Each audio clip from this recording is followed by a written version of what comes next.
तो आदाब, नमस्कार, गुड इवनिंग, सत श्री अकाल। एक बार फिर आप तमाम लोगों का स्वागत है क्राइम तक की कहानी के इस एपिसोड में। उम्मीद है पूरी फैमिली अच्छी होगी, अपना ख्याल रख रही होगी। प्यार, मोहब्बत, इश्क, जुनून, इससे जुड़ी हुई बहुत सारी कहानियां हैं इस दुनिया में।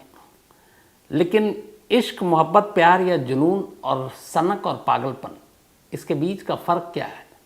अगर आप किसी से पूछें तो बहुत ही बारीक फ़र्क है। किसी भी चीज़ को लेकर जुनून से आगे आगे कोई निकलने की कोशिश करता है तो वहीं से एक लकीर खिंचती है कि वो उसका वाकई सिर्फ जुनून है, सनक है, पागलपन है या क्या है। और जब उस इंसान उस मोड़ तक पहुंच जाता है तो फिर अच्छे बुरे, समाज में क्या कोई क्या कहेगा, इन सारी चीज़ों से एक तरह से वो अपने आप को अलग कर लेता है। वरना सोचिए कि पूरे समाज के लिए कुछ दस्तूर हैं, कानून हैं, नियम बने हुए हैं। एक इंसान पैदा होता है, समाज में रहता है, फिर जब उसकी मौत होती है तो उसके लिए जगह फिक्स है, शमशान में अंतिम संस्कार होता है या कब्रिस्तान में दफना दिया जाता है। और यही ज़िंदगी का सच है। तो जैसे अपनी पूरी दुनिया है जिंदा लोगों के लिए, उसी तरीके से मौत के बाद की भी अपनी एक दुनिया है और उसके लिए तमाम कायदे कानून हैं। और शायद यही वजह है कि शहर और शहर की आबादी से हमेशा थोड़ा किनारे में, बस्ती के बीचों बीच कभी आप कोई शमशान या कब्रिस्तान नहीं देखेंगे। थोड़ा अलग से ही होता है, क्योंकि हम लोग एक लकीर खींचते हैं कि ये ज़िंदा लोगों की जगह है, ये मुर्दों की जगह है। लेकिन अगर ऐसी एक इंसान जो तमाम बस्तियों के बीच रहता हो और उसके किसी अपने की मौत हो जाए और फिर मौत के बाद वो उसे खुद से जुदा करने की बजाय उसकी लाश के साथ पूरे 7 साल तक गुजारे, न सिर्फ गुजारे बल्कि 7 साल तक लगातार उसके कपड़े बदले, उसे दुल्हन की तरह सजाए, उसे अपने पास रखे, उससे बातें करे, तो फिर इसे क्या कहेंगे? ऐसी बहुत सारी कहानियाँ, और कुछ कहानियाँ मैं सुना चुका हूँ आपको पहले भी कि कई बार कोई ऐसी मौत हुई जिसके बाद घर के अंदर ही दफना दिया, लाश को खुद से दूर नहीं किया। लेकिन ये कहानी प्यार, पागलपन, सनक और ज़िद से थोड़ा हट कर है, और वो भी एक पढ़े लिखे डॉक्टर की कहानी है। लेकिन ये कहानी शुरू करूं उससे पहले आपको वही जानकारी दे दूं कि कुकू एफएम ऐप में भी तमाम ऐसे ऑडियो बुक आप सुन सकते हैं जिसमें ऐसी ही तमाम बातें अलग अलग। तो जो कहानी आज मैं आपको सुनाने जा रहा हूं उसी से मिलती जुलती जो ऑडियो बुक में जो चीज़ें हैं, एक कुकू एफएम ऐप पर ऑडियो बुक है जिसका नाम है death served cold, India's most dangerous women murders. तो ये कुकू एफएम ऐप पर ऑडियो बुक है। दरअसल इसमें कहानी ये है कि कैसे प्यार, अफेयर, पैशन, जिद और उसको लेकर बहुत सारे कत्ल होते हैं। ऐसा क्यों होता है? ये तमाम चीज़ें death served cold, India's most dangerous women murders में आप कुकू एफएम ऑडियो बुक पर सुन सकते हैं। और आपको जैसा पता ही है कि 10,000 से ज़्यादा ख़जाने हैं इस ऑडियो बुक में कुकू एफएम के। 25 लाख लोग इसको सब्सक्राइब कर चुके हैं। और क्राइम तक फैमिली के लिए कुकू एफएम खास ऑफ़र लेकर आया है। कुकू एफएम पर पहले महीने के लिए सब्सक्रिप्शन में 50% डिस्काउंट है। तो जो 99 रुपीज़ के हैं वो 49 रुपीज़ में अवेलेबल है क्राइम तक फैमिली मेम्बर के लिए। 10,000 से ज़्यादा ऑडियो बुक।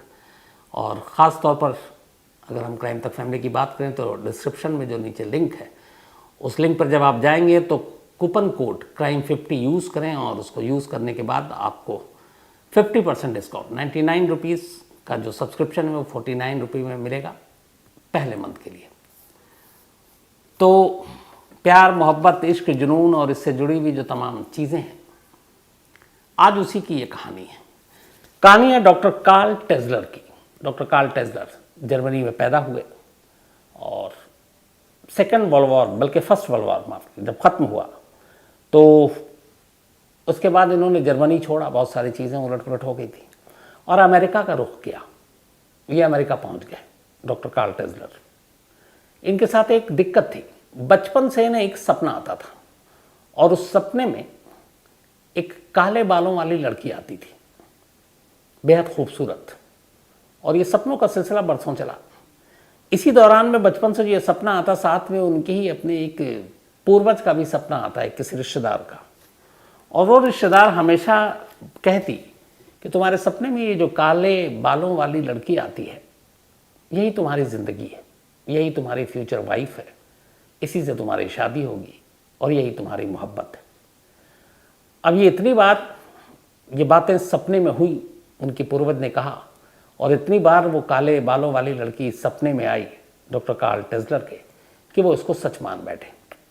फिर धीरे धीरे बड़े हुए, पढ़ाई लिखाई की, और आखिरकार कार्ल टेस्लर अमेरिका पहुंच गया। अमेरिका में उन्होंने एक अस्पताल में नौकरी की और वहाँ पे ये एक लैब टेक्नीशियन के तौर पर काम कर रहे थे, जो एक्सरे मशीन और बाकी सारी चीज़ों की थी। लेकिन इस दौरान अमेरिका जाने से पहले जो सपने में काले बालों वाली लड़की आती थी, उसका आने का सिलसिला जारी रहा, लेकिन वो खुद कभी सामने नहीं आई, यानी सपनों की ज़िंदगी से निकलकर हकीकत की ज़िंदगी में। तो लास्ट में 1899 में कार्ल की शादी एक किसी और महिला से कर दी गई। अब वो महिला वैसी नहीं थी जो सपने में आया करती थी। फिर भी कार्ल को लगा, उनको लोगों ने समझाया कि तुम्हारा वहम है, सपने और हकीकत में ज़मीन आसमान का फ़र्क होता है, तो तुम्हारे लिए यही है, तुम इसी के साथ अपनी ज़िंदगी गुजारो। तो डॉक्टर कार्ल ने भी इसको सच मानकर शादी कर ली। शादी के बाद 2 बच्चे हुए, और अब कुछ सब कुछ बदल रहा था, ठीक ठाक चल रहा था।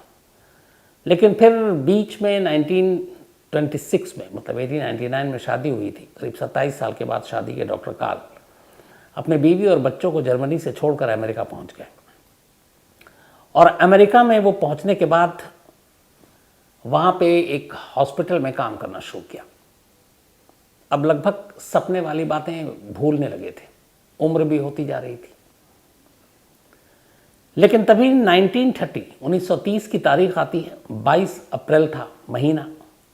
डॉक्टर कार्ल हॉस्पिटल में काम कर रहे थे। अचानक एक पेशेंट आती है। उस पेशेंट का नाम था Maria Elena Helen. Maria Elena Helen की उम्र करीब 30 साल थी, और उस वक्त तक डॉक्टर कार्ल की उम्र करीब 60-62 साल हो चुकी थी, मतलब उम्र में आधी थी। तो अपने काम के सिलसिले में वो खड़े हुए, देखा कि एक पेशेंट आई है। हॉस्पिटल में लगातार पेशेंट आते थे, लेकिन जैसे ही एलेना मारिया की तरफ नज़र पड़ी डॉक्टर कार्ल की, वो चौंक उठे। वो लगातार उसे घूरे जा रहे। बचपन से आने वाला वो सपना, जिस सपने में एक काले जुल्फ़ों में, काले बाल में एक बेहद खूबसूरत लड़की आया करती थी, डॉक्टर कार्ल के मुताबिक हूबहू वही लड़की हॉस्पिटल में उनके सामने खड़ी थी। अब इधर बीच में अमेरिका आने के बाद इस सपने से एक तरह से पीछा छूट चुका था, लेकिन इधर अचानक उस रोज़ अप्रैल 1930 में उस लड़की का सामने खड़ा होना फिर उस सपने की याद ताज़ा कर देती। डॉक्टर कार्ल को लगता है कि यही तो वो लड़की है जिसको मैं बचपन से सपने में देख रहा हूँ, और जिसके बारे में मेरी एक पूर्वज ने कहा था कि यही तुम्हारी ज़िंदगी है, इसी से तुम्हारी शादी होगी। तो बला की खूबसूरत उस हेलन को देखकर डॉक्टर कार्ल को पहली बार यकीन हुआ कि सपना झूठा नहीं था, सच था। अब वो सामने खड़ी है, लेकिन अब क्या बोले। उसके जाने के बाद डॉक्टर ने अपने हॉस्पिटल के बाकी साथियों से पूछा कि ये यहाँ क्यों आई थी, क्या नाम है। तब उसे बताया गया पर्चा देखकर कि उसका नाम मारिया एलेना हेलन है, और ये टीबी की मरीज़ है। उस ज़माने में टीबी का इलाज होता नहीं था, मतलब एक तरह से ये लाइलाज बीमारी थी। अब ये सुनते ही डॉक्टर को बड़ा सदमा लगता है। उनको लगता है कि बचपन से जिसका इंतज़ार कर रहे हैं वो मिली भी तो इस हाल में कि उसको टीबी है, ज़्यादा मतलब उसके पास ज़िंदगी भी नहीं है। अब अस्पताल आना शुरू हो गया एलेना हेलन का इलाज के सिलसिले में, और वो जब आती डॉक्टर कार्ल उसका इंतज़ार करते। फिर उसके इलाज के बहाने वो उसके करीब जाना शुरू हो गए, बातचीत शुरू हो गई। ये सब चलता रहा, इलाज चलता रहा। वो लगातार हॉस्पिटल आती रही। डॉक्टर कार्ल खुश थे कि जिसको उन्होंने देखा वो अब हॉस्पिटल में। फिर एक रोज़ मौका मिला तो उन्होंने हेलन से कहा अपने सपने के बारे में।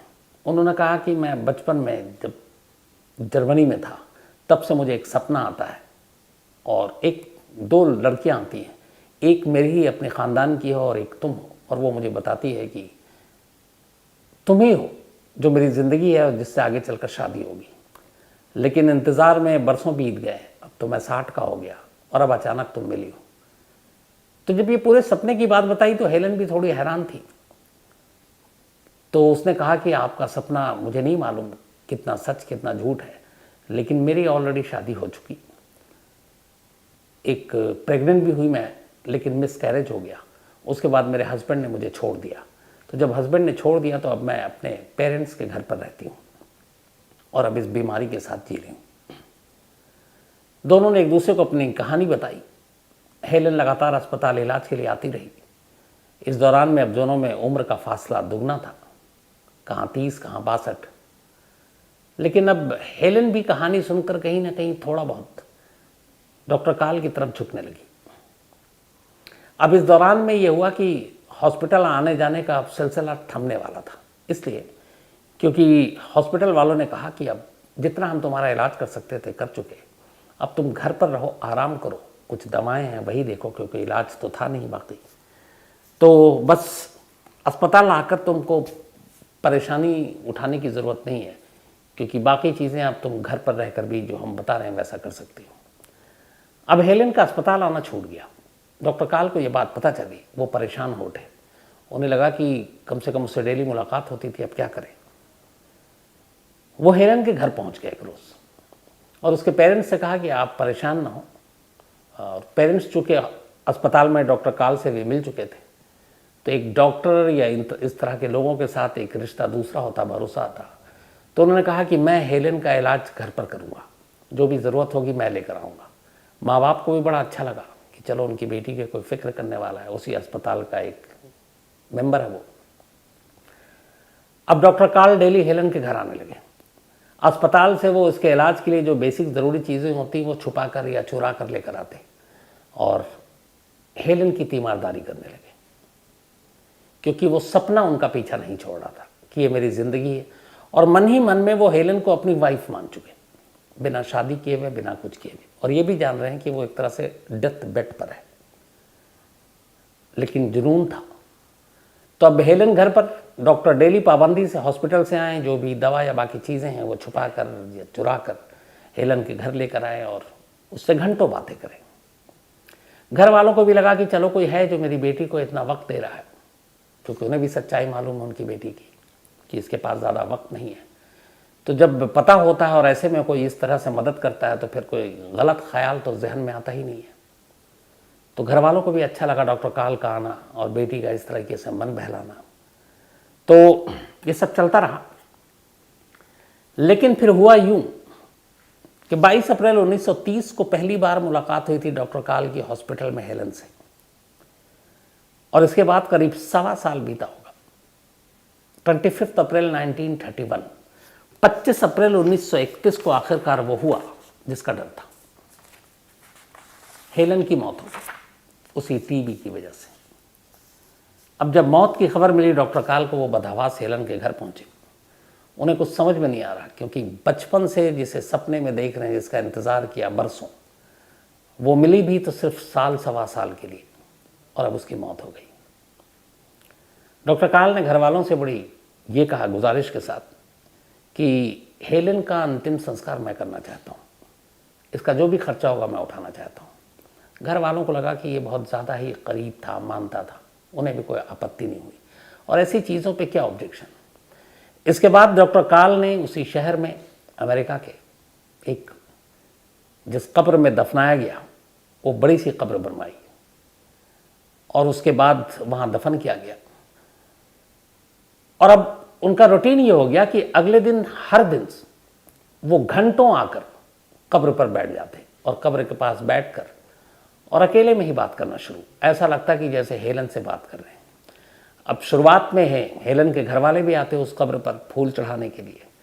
हेलन की एक सिस्टर भी थी जो उससे बड़ी थी, वो भी मौत की खबर सुनकर बहन की आई हुई थी। अब वो भी अक्सर कब्र पे आती तो देखती कि डॉक्टर काल पहले से ही वहाँ मौजूद और घंटों मौजूद है। घर वालों को बड़ा अजीब लगा, लेकिन फिर लगा कि शायद ये कुछ मतलब ज़्यादा ही इसे सदमा पहुँचा है। धीरे धीरे वक्त बीता, परिवार का कब्र पर आना कम होता गया हेलन के, लेकिन डॉक्टर काल लगातार आते रहे। 2 साल बीत गए।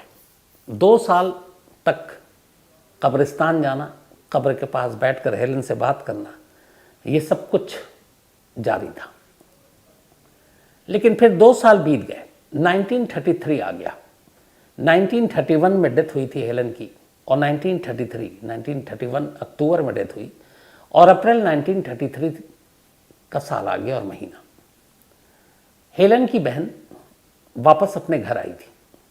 उसी अप्रैल 1933 में वो एक रोज़ कब्रिस्तान जाती है। वहाँ जाती है तो नॉर्मल फूल वूल चढ़ाती है, इसके बाद अगले कई दिन तक वहाँ रहती है तो जाती है। लेकिन उसे एक चीज़ बड़ी अजीब लगती है। वो पूछती है अपने घर वालों से, क्या है मैं इतनी बार अब कब्रिस्तान गई आने के बाद 2 साल बाद डॉक्टर काल को वहाँ नहीं देखती हूँ, जबकि वो लगातार महीनों वहाँ पे डेली बैठे रहते, घंटों बातें करते, माँ बाप से भी पता चलता है। तो डॉक्टर काल ने कब्रिस्तान आना क्यों छोड़ दिया? घर वालों को लगा कि शायद वक्त बीता तो जख्म भी जो है भर गए होंगे। लेकिन हेलन की बहन को शक हुआ। उसने कहा कि जो मैंने उसकी आंखों में जुनून देखा, जो जज्बा देखा, मुझे नहीं लगता कि वक्त के साथ उसके जख्म भरे होंगे। 2 साल बाद लेकिन कब्रिस्तान ना आने का मुझे वजह समझ में कुछ नहीं आ रही। घर वालों ने कहा ये तुम्हारा वहम है। कौन वो उसका कौन सा अपना था या फिर उससे रिश्ता था? हॉस्पिटल में इलाज कर रहा था, बस इतनी सी बात थी। लेकिन हेलन की बहन ये नहीं मानती। वो कई बार फिर कब्रिस्तान के चक्कर काटती है। कब्र भी वैसी ही बनी हुई है, लेकिन डॉक्टर काल नहीं आ रहे। उसने हॉस्पिटल में पता किया कि डॉक्टर काल अब भी हैं। पता चला कि हाँ हैं और हॉस्पिटल आ रहे हैं, लेकिन कब्रिस्तान नहीं आ रहे। उसे लगा कुछ गड़बड़ है। फिर उसने कहा कि चलो मैं सच्चाई का पता करती हूँ। और एक रोज़ हेलन की बहन डॉक्टर काल के घर पहुँच गई, लेकिन वो वहाँ पे थे नहीं।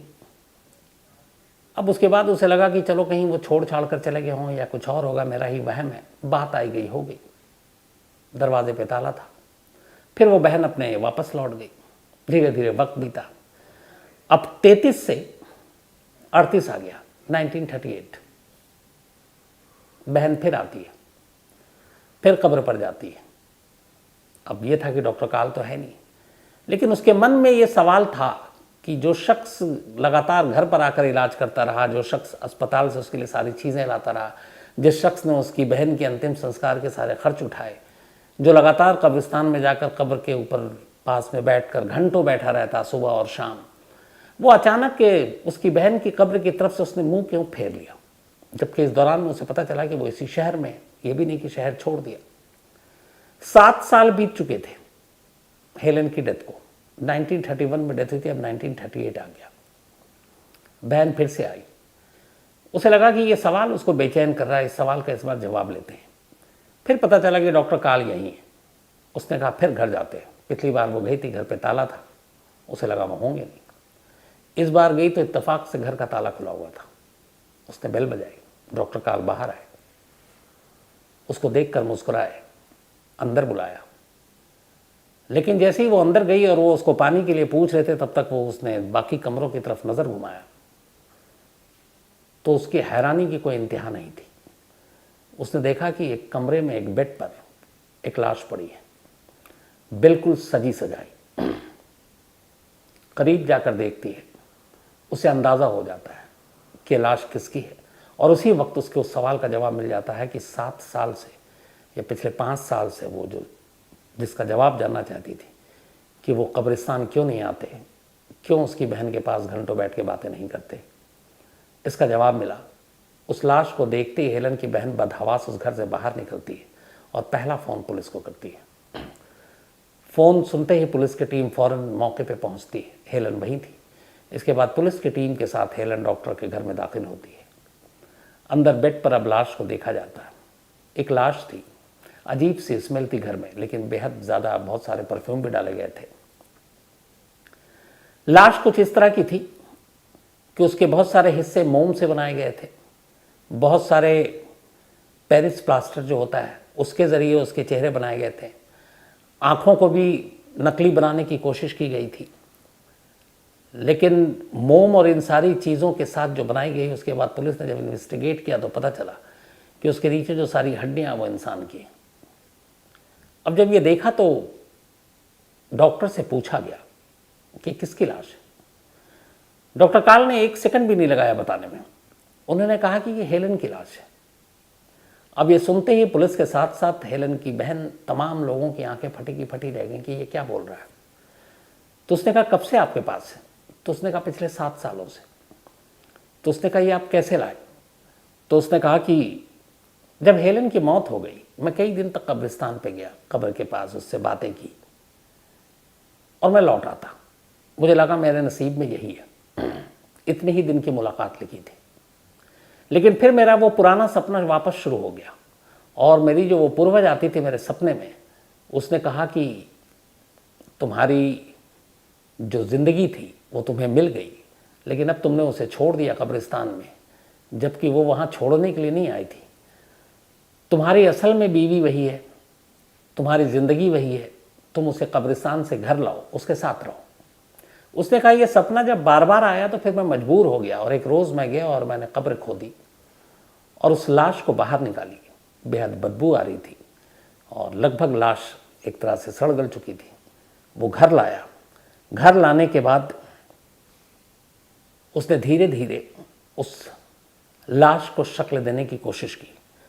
प्लास्टिक ऑफ पेरिस की मदद से उसके चेहरे को बनाया, मोम से उसके शरीर को बनाया, उसकी आंखें बनाई, उसे अच्छे कपड़े पहनाए और जैसे एक ब्राइड होती है, एक दुल्हन, उसकी तरह उसे घर में रखा। इतना ही नहीं, वो डेली घर में अब उससे घंटों बातें करता और उसी बेड पर उस लाश को रखा था जिस पर, उसी पर खुद भी सोता। और 7 साल तक ये सिलसिला चलता रहा। 7 साल तक वो हेलेन को अपनी वाइफ मानकर अपने ही घर में अपने ही बिस्तर पर लिटा कर रखा और उसी के साथ हमेशा सोता रहा और उसे कभी एहसास नहीं हुआ कि ये कोई पराई है या लाश है। जब ये सारी कहानी आई, पुलिस ने फौरन डॉक्टर को गिरफ्तार किया। गिरफ्तार करने के बाद अदालत में पेश किया गया, लेकिन ये हुआ बाद में कि ये कोई जुर्म नहीं है। तो जब जुर्म नहीं है तो सज़ा क्यों? तो फिर डॉक्टर की पूरी मानसिक हालत, उसकी कहानी, फिर हेलन की फैमिली के स्टेटमेंट कि उसने कभी गलत नहीं किया उनके परिवार के साथ, में हेलन के साथ बल्कि मदद की थी। ये सारी चीज़ों को देखते हुए अदालत ने डॉक्टर को बरी कर दिया बिना किसी सज़ा के और इस तरीके से डॉक्टर रिहा हो गया। लेकिन अब इस दौरान ये हुआ कि जब डॉक्टर को गिरफ्तार किया गया था और डॉक्टर उस वक्त कुछ दिनों के लिए हिरासत में था, तो डॉक्टर काल के घर से जो लाश मिली हेलन की, अब वो वापस पुलिस ने घर वालों को सौंप दी। अब घर वालों को डॉक्टर काल की मानसिक हालत के बारे में एहसास हो चुका था, लिहाजा उन्होंने उसी वक्त जब डॉक्टर काल हिरासत में था अपनी बहन की लाश को लिया और एक गुमनाम कब्रिस्तान में ले जाकर दूसरी बार उसे दफनाया।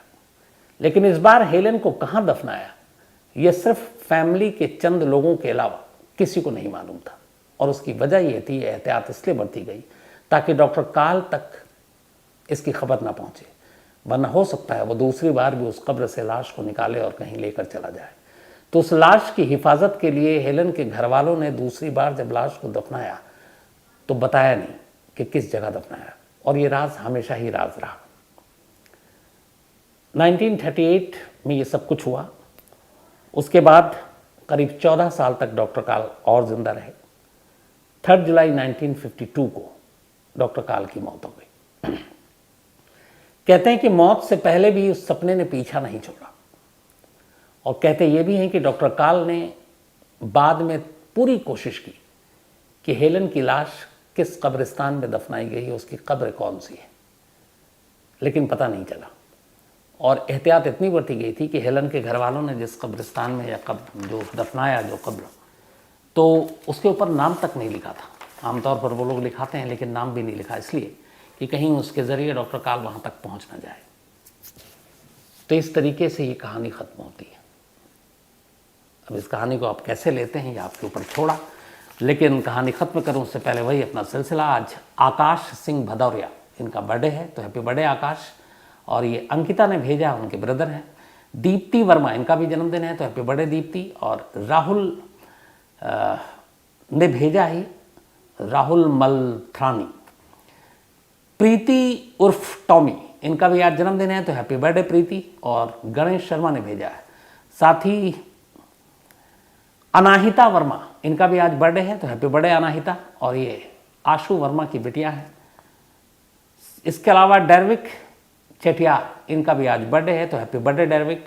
और ये डेविड के बेटे हैं। स्नेहा शुक्ला का भी आज जन्मदिन है, तो हैप्पी बर्थडे स्नेहा जी। और श्याम सुंदर राठौर ने भेजा है। साथ ही सुरेंद्र का भी आज जन्मदिन है, तो हैप्पी बर्थडे सुरेंद्र, बल्कि सुरेंद्र कश्यप, इनका कल है, तो एडवांस में हैप्पी बर्थडे, क्योंकि कल संडे है सुरेंद्र जी। करिश्मा का भी आज जन्मदिन है, तो हैप्पी बर्थडे करिश्मा। और ये डॉक्टर शमीम चौधरी ने भेजा है। इसके अलावा शंभूलाल शर्मा, पेशे से टीचर हैं, इनका भी जन्मदिन है, तो हैप्पी बर्थडे शंभूलाल जी। साथ ही करण चंचलानी का भी जन्मदिन कल है, तो एडवांस में हैप्पी बर्थडे करण। और ये दिव्या शर्मा ने भेजा, उनके भाई हैं। इसके अलावा अर्शवीर सिंह, इनका भी बर्थडे है, तो हैप्पी बर्थडे अर्शवीर। और अशानी कुमार ने भेजा है। साथ ही अमित सिंह एंड राजेश, आप दोनों का बहुत बहुत शुक्रिया। आज आसिम मिला था, ये अमित जी और राजेश जी दोनों दिल्ली पुलिस में हैं। और आसिम जो हमारी क्राइम तक के में यहाँ हैं, वो बड़ी तारीफ़ कर रहे थे, तो थैंक यू। और अमित भाई, राजेश भाई, कभी आपसे मुलाकात भी होगी। विनोद काटीवाल, इन्होंने एक कहानी की फरमाइश की है। डॉक्टर अनुभव Sharma, thank you so much, और इन्होंने भी एक कहानी की फरमाइश की है। विक्रांत कोसाम्बी, थैंक यू आपका। इसके अलावा राहुल बिदलान, थैंक यू आपका। साथ ही Anita Mehra, thank you so much आपके इस प्यार के लिए। Kulbhushan, thank you so much, और आपकी कहानी ज़रूर सुनाऊंगा। इसके अलावा मोहम्मद अशरफ, आपका भी शुक्रिया। तो कहानी में आज इतना ही। अब आपसे मुलाकात होगी मंडे को किसी नई कहानी के साथ। तब तक अपना ख्याल रखिएगा। लेकिन चलते चलते एक बार फिर आपको बता दूं कि क्राइम तक फैमिली मेंबर के लिए कुकू FM ऐप पर, जो डिस्क्रिप्शन में लिंक है, और कूपन कोड है crime50, कूपन कोड crime50 का इस्तेमाल करें तो आपको जो कुकू FM के ऑडियो बुक हैं 10,000 से ज़्यादा, उस पर 50% का डिस्काउंट है। 99 रुपीज़ का जो सब्सक्रिप्शन है पहले महीने में, वो 49 रुपीज़ के लिए है। तो कुकू FM ऐप पर भी आप ऑडियो बुक का पूरा ख़जाना आपके लिए मौजूद है। तो फिलहाल इतना ही। अब मुलाकात होगी मंडे को रात 9 बजे किसी नई कहानी के साथ। तब तक अपना ख्याल रखिएगा। Thank you very much.